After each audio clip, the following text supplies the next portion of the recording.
Hi. In this final lecture on growth models, what I want to do is I want to return to that question that really motivated the whole section, which is why are some countries really successful and why aren't others? Now, to get some understanding of that with the help of our model, we've got to go back and just remind ourselves of what's in our model, right? What it can explain and what it can't. So it's got labor, it's got capital, it's got technology, and those combine to produce output, right? And we've got this nice sort of just pretty straightforward equation that describes how output depends on those other factors. And then we included things like savings and depreciation, and that gave us, these growth rates, and we saw how innovation was incredibly important in terms of continuing to drive growth. Now notice what's not in here. There's no inequality in this model, there's no culture in this model, all sorts of things are left out. So it's very, very simple. Nevertheless, it's still really useful, right? It's just sort of a benchmark to help us sort of think about what's going to cause a country to be successful or a country not to be successful. So there's a recent book out written by Daron Acemoglu and James Robinson called Why Nations Fail. And in this book, they look over hundreds of years why some countries have been successful and why other countries haven't been successful. What I want to do in this lecture is just take a couple of the main points that they make in that book and show how we can see them through the lens of this simple growth model, right? The simple growth model, the solo model, and the endogenous growth model, right? So we're going to use that as a lens to interpret some of the things that Robinson and Acemoglu get at, right, through their rich study of history. Okay, so again, let's think back to the case of Botswana and Zimbabwe, right? You see Botswana has done very, very well, but Zimbabwe hasn't. And one of the things we want to understand is why is that the case? What causes one country to be successful and another country not to be? Okay, well, here's what Acemoglu and Robinson say. The first one is growth requires a strong central government. And they find over history that this is true. Why is that true? Well, what's true in our model? In our model, we need people to make investments in machines. We also need people to make investments in innovation. If there's not a strong central government that's there to maintain property rights, to make sure that if I invest in these machines that nobody takes them, or if I invest in this technology that nobody copies it, that I get, at least for a short period of time, maybe some patent rights on it, then there's less incentive for people to innovate and less incentive for people to invest in machines. And as a result, what's going to happen is you're going to get low growth, right? Because what drives growth is, more physical capital and more innovations. But there's a catch. You can't have too strong of a central government. You can't have it be controlled by just a few people. Now, why is that? And this actually goes a long way to explaining the situation in Zimbabwe. If the government's controlled just by one or two people, then they often can't help themselves, right? So what they'll do is they'll extract resources. They'll say to people in different industries, you have to pay me money. And as they extract resources from the economy, that does two things. It means money's not going into investment, into new machines. It also means that there's less incentive to invest in new machines. So it's almost like the opposite effect of improving our technology, A, right? So remember when we increased A, by 3, we got an increase of a factor of 9. Well, if we decrease it by a factor of 3, we're going to get a decrease of a factor of 9. So if I'm siphoning money out of the economy to build myself palaces or to store money in gold or oil or something like that, I'm storing money, then what's going to happen is I'm going to hurt the economy doubly so, right? Because of the fact that I get this multiplier effect. So if we look at our formula, right, and we go through all that math, we see that it explains why that extraction would be so would be such a bad thing. And it also explains why we need a strong central government, because what drives growth is investments in machine and investments in innovation. There's another thing our model gives us, and this is sort of a subtlety, and it's not as pretty as everything and rosy as everything I've described so far. That is when A increases, labor becomes more productive, right? So we need less labor in order to produce the same output. And so if we think what happens in a real economy, suddenly we're getting a lot more stuff, but we may need less labor to produce that stuff. And so that labor eventually goes to producing more machines and more physical capital and more innovations, and we get more growth. But in the short run, right, when suddenly the machines are more productive, those workers don't have any place to go and we get unemployment. And that unemployment can be costly. So one of the things then that we learn sort of implicitly from the model is growth is going to require some creative destruction. Because what happens when we increase A? I made it all sound very nice. Like we just increase A and the coconut machines become twice as good. But actually when we increase A, we may wipe out an entire industry. So when we develop the tractor, right, all these horses, blacksmiths, farriers, all these people suddenly are no longer needed for jobs because they've been replaced by the tractor, right? So whole industries get wiped out and new industries come in.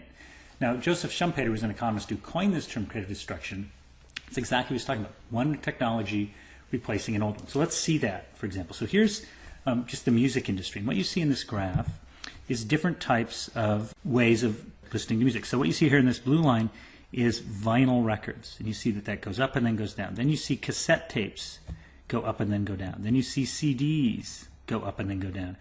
And then you see here digital, which has just been going up, up, up.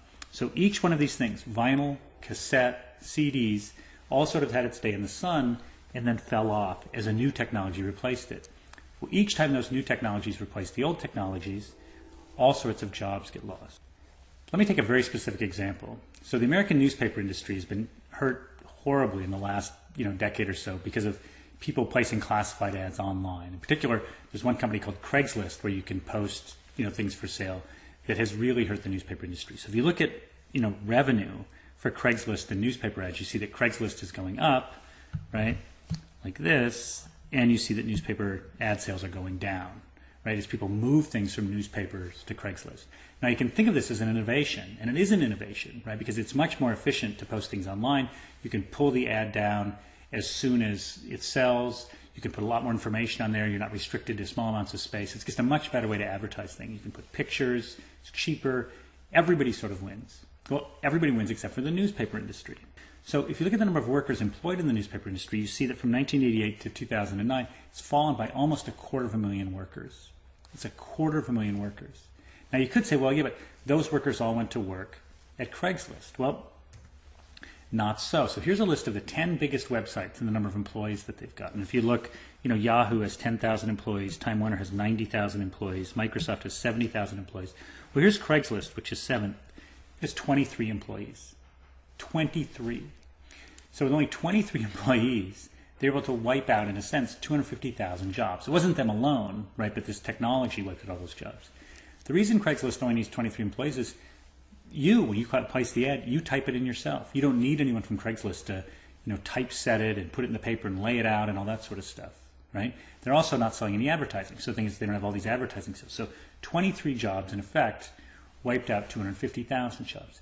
That's what's called creative destruction. Something gets created, a great new website, a great new way to advertise your stuff for sale, but something also gets destroyed, which are a lot of jobs. Let's step back a second and think of this government that's being controlled by a few. Suppose you have a country where the newspaper industry had a lot of power in the government. Well, the newspaper industry might have said, hey, look, we shouldn't allow classified ads on the web, because they could have looked down the game tree, right, and said, hey, look, if they come in, we're going to lose 250,000 jobs.